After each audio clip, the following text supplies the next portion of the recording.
So today we have the heads of TSA, the heads of FEMA, the heads of the United States Coast Guard, and CISA all coming in to testify before the committee. They're going to testify about how this second government shutdown since last fall, how it is impacting their ability to keep Americans safe.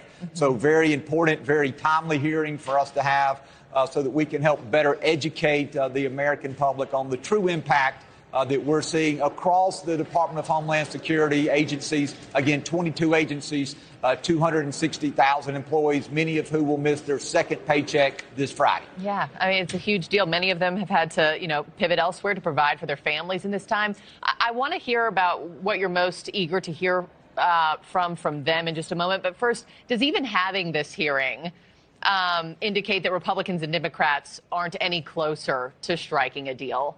Or am I wrong?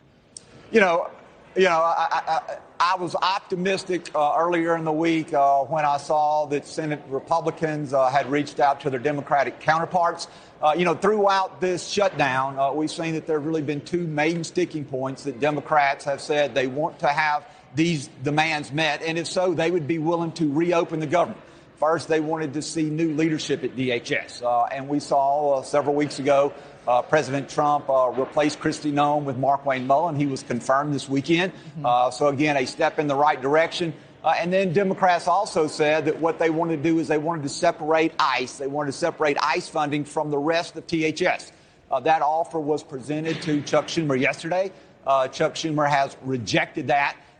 And so this appears to me that the Democrats really don't care about opening up the Department of Homeland Security. The Democrats care about causing political pain to the American people. What about? And so I believe it is becoming, to me, very discouraging and very difficult to work with our Democratic counterparts on this issue. Let me ask you the same question I asked Congressman Kustoff just a little bit earlier in the show, sir. And that is, I know that House Democrats have offered up a few different bills that would allow you to fund TSA, the Coast Guard, FEMA now, and then deal with the rest of it later. Why not solve this in chunks? Why are you not taking them up on that to get millions of travelers through these lines at airports across the country? Well, that was exactly what the Senate Republicans offered Chuck Schumer yesterday.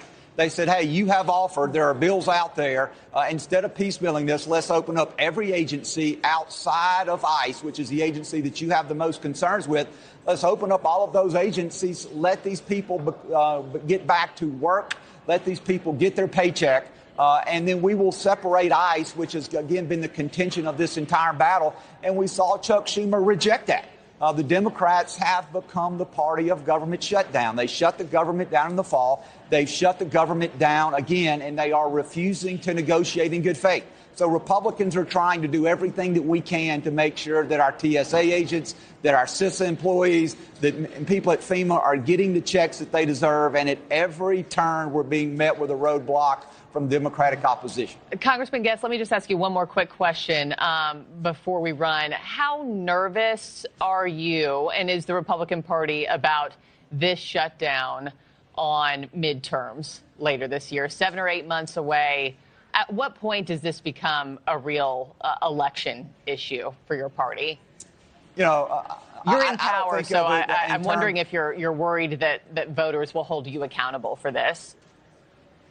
I don't worry about it in terms of political impact. What I worry about is the travel delays and us seeing Americans having to wait 4 hours. Economic impact, this is already estimated to have cost $2.5 billion to the economy.